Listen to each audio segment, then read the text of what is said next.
in our early childhood, when we're born, the smaller carpals and the tarsals are still all cartilage.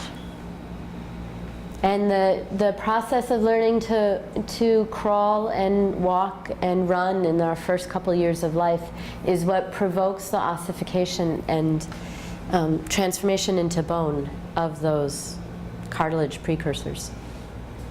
So part of what prompts the change, which I kind of just slid in that last statement, what prompts the change from cartilage into bone is stress, the healthy stress.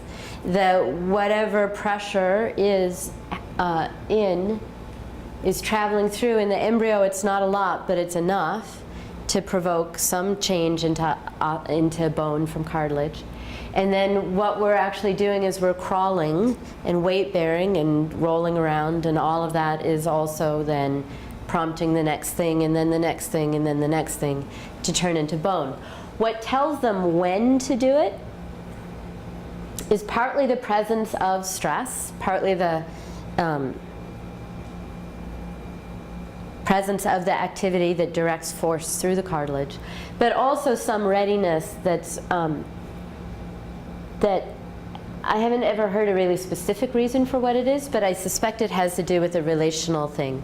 That like if the tissue senses that this nearby has had this experience, then it's ready to have this experience, and it's ready to have this experience.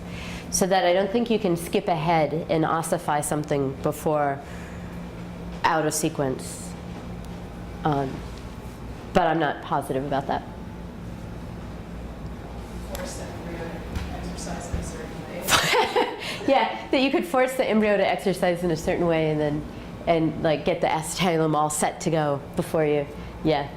I mean, part of the reason we need to still be a lot of cartilage, and like the collarbone begins to ossify, but it doesn't completely ossify, is because to get born, we need to be more bendy.